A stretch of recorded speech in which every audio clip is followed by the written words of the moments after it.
गुरु प्यारी सात संगत जी, प्यार भरी राधा स्वामी जी, सात संगत जी, आज की वीडियो को पूरा ज़रूर देखिएगा। अगर वीडियो अच्छी लगती है तो वीडियो को ज़रूर लाइक और चैनल को सब्सक्राइब करना मत भूलिएगा। सात संगत जी, ये जो साखी है सच्ची घटना पर आधारित है, तो सात संगत जी इस साखी को पूरा सुनने की कृपालता ज़रूर कीजिएगा। सात संगत जी, जैसा कि आपको पता है कि जब बाबा जी एक सत्संगी को नामदान देते हैं तो उन्हें हमेशा यही कहते हैं, नाम की कमाई कीजिए ताकि अंत समय में आपको कोई भी मुश्किल ना हो। तो सात संगत जी, ऐसा ही एक सत्संगी था जो हमेशा ही बाबा जी का स्मरण करता था और उसने बाबा जी से नामदान लिया हुआ था और नामदान लिए हुए उसे 15 साल हो गए और बाबा जी के दिखाए हुए रास्ते पर हमेशा ही चलता था और जब भी उसे मौका मिलता वो एक एक कीमती समय अपना व्यस्त जो है वेस्ट ना करता, बल्कि नामदान की कमाई करता। ऐसा ही चलता रहा। और सात संगत जी, जैसा कि आपको पता है, बाबा जी कहते हैं कि सबने एक ना एक दिन जाना है। किसी ने पहले चले जाना है और किसी ने बाद में चले जाना है, क्योंकि जब भी किसी का समय आता है तो वह ज़रूर जाता है और जो जिसका समय आ जाता है उसे दुनिया की कोई भी ताकत रोक नहीं पाती, चाहे वह 7 समुंदर पार क्यों ना बैठा हो। लेकिन जब काल उसे लेने आएगा तो वह ज़रूर उसे लेकर जाएगा। तो ऐसा ही वह सेवादार जो था वह डेरे आने कम कर दिया और घर पर ही सिमरन करता और उसकी हालत जो थी दिन ब दिन ख़राब रहने लग पड़ती। उसकी पत्नी कहती है कि आपकी तबीयत जो है ख़राब रहती है, आपको किसी अच्छे डॉक्टर को दिखाना होगा। तो वो कहता है, इस बात की चिंता मत करो, कोई बात नहीं, अब तो मेरी उम्र भी हो चुकी है। अगर मेरी तबीयत ख़राब रहती है इसका मतलब मेरा जाने का समय हो गया है। तो उसकी पत्नी कहती है, आप ऐसी बातें क्यों करती हैं? तो उसका पति कहता है कि मैं तुम्हारा पति हूँ इसलिए तुम ये कह रही हो, लेकिन सच्चाई ये है कि सबने एक ना एक दिन ज़रूर जाना है और तुम्हें इस जो है सच्चाई को स्वीकार करना होगा, क्योंकि ज़िंदगी सच है और मौत झूठ है। तो वो कहती हैं, हाँ मैं मानती हूँ, लेकिन जब कोई जानता है तो उसे दुख जाने के बाद दूसरे को दुख क्यों होता है, जबकि सबको पता है कि एक ना एक दिन सबने जाना है।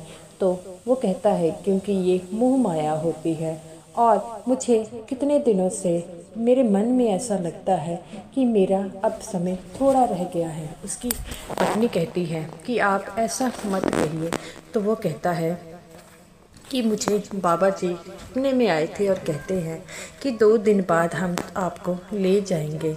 ये बात सुनकर उसकी बीवी रोने लग पड़ती है। तब वह अपनी पत्नी को समझाता है कि रोने की क्या ज़रूरत है, अगर हमने इस दुनिया से जाना है तो इसका मतलब जाना ही है, तो ऐसे टेंशन लेने की कोई बात नहीं है। तुम्हें तो पता है बाबा जी ये कहते हैं, जिनकी कमाई बहुत ज़्यादा होती है तो उनको ये पता लग जाता है कि हम जाने वाले हैं।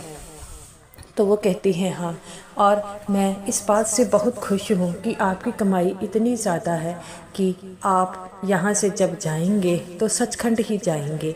तो वो कहता है कि इस बात का अभी कुछ नहीं कहा जा सकता, क्योंकि हमारे कई तरह के कर्म हैं जो हमने बुरे किए हैं और सतगुरु जब हमें लेकर जाता है तो उस कर्मों को देखा जाता है, उसके बाद ही हम सतगुरु हमें लेकर जाता है। इतना ही कहते ही वो 2 दिन बीत गए और जब उसकी मौत का समय आता है तो वह बैठा हुआ होता है। तो उसकी पत्नी कहती है, आप इतनी चिंता में क्यों बैठे हो? वो कहता है कि मुझे आज बाबा जी कह रहे थे कि मैंने तुम्हें ले जाना है। इतना कहते ही 10 मिनट बाद उसका शरीर जो है आवाज़ जो है जवाब दे देता है और वह ज़ोर ज़ोर से हिलने लग पड़ता है। तो उसकी पत्नी अपने बेटों को बुलाती है और देखते ही देखते उसकी मौत हो जाती है। मौत के बाद वो देखता है कि बाबा जी उसे लेने आए हैं। ये देखकर वह बहुत खुश होता है और बाबा जी को कहता है कि बाबा जी आप मुझे लेने आए हैं, आप मुझे कहाँ लेकर जाएंगे। तब बाबा जी कहते हैं बेटा अगर मैं तुम्हें लेने आया हूँ इसका मतलब तुम जानते होगे कि तुम हम कहाँ पर जाओगे। ये बात सुनकर वो कहता है कि बाबा जी मैं तो समझता था कि मेरी कमाई इतनी नहीं है, आप मुझे सचखंड लेकर नहीं जाएंगे। तो बाबा जी कहते हैं बेटा इस बात की चिंता तुम मत करो, इस बात का पता मुझे भी नहीं होता, जब मालिक मुझे हुक्म देता है तो मुझे उसको लेकर जाना ही पड़ता है, क्योंकि जब नामदान दिया जाता है तो उस सत्संगी की जिम्मेवारी भी हम लेते हैं। ये बात सुनकर उसकी आंखों में आंसू आ जाते हैं। तब बाबा जी कहते हैं चलो बेटा चलें। और जब वह रास्ते में जा रहे थे तो उसे चीखने चिल्लाने की आवाज़ें आई। तो वो कहता है कि बाबा जी ये चीखने चिल्लाने की आवाज़ें कहाँ से आ रही है। तो बाबा जी कहते हैं बेटा ये नरक है। तो वो कहता है कि बाबा जी नरक मतलब। तो बाबा जी कहते हैं जो अपनी ज़िंदगी में बुरे कर्म करते हैं और भगवान को याद नहीं करते, उनका स्मरण नहीं करते, तो उन्हें नरक भेजा जाता है। तो ये बातें सुनकर वह कहता है कि बाबा जी ये तो बहुत गलत हो रहा है। तो बाबा जी कहते हैं बेटा ये तो सृष्टि का कानून है, और जब सृष्टि का कानून ऐसा है तो ऐसा ही होगा। तो वो कहता है कि बाबा जी क्या हम इस कानून को बदल नहीं सकते। तो बाबा जी कहते हैं बेटा नहीं, हम इस कानून को नहीं बदल सकते, क्योंकि ये कानून हमने नहीं उस सच्चे परमात्मा ने बनाया है। जब से सृष्टि बनी है ये कानून चलता ही आया है, और जो ज़िंदगी में एक बार जमेगा तो उसे तो मरना है, और हमारे कर्मों के हिसाब से हमें नरक तो भोगना ही पड़ेगा। हम अपनी ज़िंदगी में मांस, शराब, मछलियाँ खाते हैं और ये सोचते हैं कि ये खाकर हम जो बच जाएंगे। हम गलत काम करते हैं और ये सोचते हैं कि ये सब कुछ कर कर हम बच जाएंगे। ऐसा हम कभी नहीं बच पाएंगे। कर्मों का हिसाब तो सबको देना पड़ेगा, जो कर्म करता है वो भोगेगा। तो वो कहता है कि बाबा जी जब सबको पता है ये गलत है पर फिर वो ये ऐसा काम क्यों करते हैं। बाबा जी कहते हैं क्योंकि इंसान के मन जो होता है वो चंचल होता है, वो काल की बातों में आकर ये सब कुछ करने लग पड़ता है।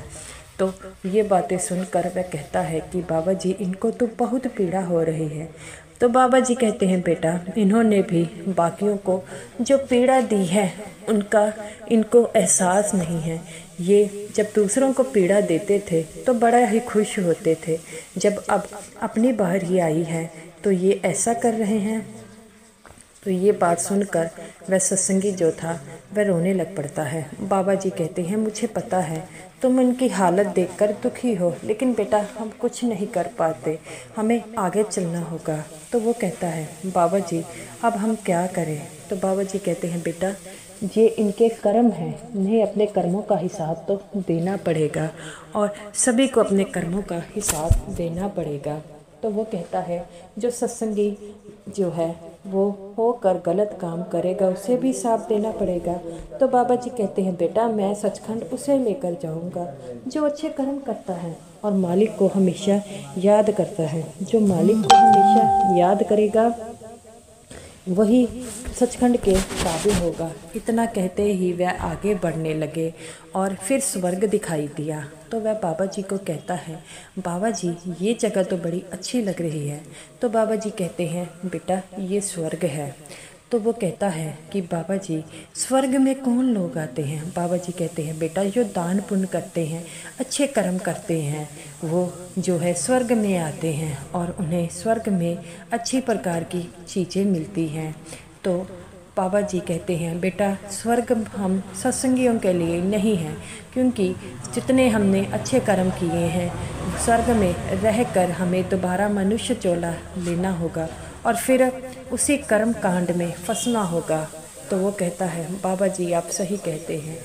बाबा जी कहते हैं जो जन्म मरण के चक्रों से छुटकारा पाना चाहता है उसे तो सचखंड का रास्ता है, और सचखंड का रास्ता सबको दिखाई नहीं देता। जो सिर्फ सत्संगी होते हैं और जिसने उस सच्चे परमात्मा को हमेशा याद रखा है, कभी किसी को दुख तकलीफ़ नहीं दी, उसी को दिखाई देता है, तब वह आगे बढ़ने लग पड़ते हैं। तब उस सत्संगी को जो है एक रास्ता दिखाई देने लग पड़ता है। तो वो कहता है, क्या बाबा जी यही सचखंड का रास्ता है? तो बाबा जी कहते हैं, हाँ बेटा, यही सचखंड का रास्ता है और इस सचखंड के रास्ते पर तुम्हें अकेले ही जाना होगा।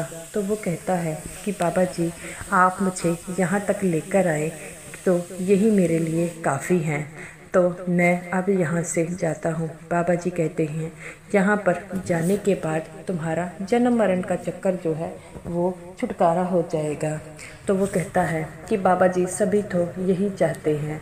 तो इतना कहकर वह सचखंड चला गया। साध संगत जी, जो सत्संगी हैं और बाबा जी को हमेशा याद करते हैं, हमेशा स्मरण कीजिए और सिमरन कीजिए ताकि हमें भी सचखंड जाने का मौका मिले। तो गुरु प्यारी साध संगत जी, ये रही मेरी आज की वीडियो अच्छी लगी हो तो ज़रूर लाइक कीजिएगा और समूह साध संगत जी को मेरी तरफ से प्यार भरी राधा स्वामी जी।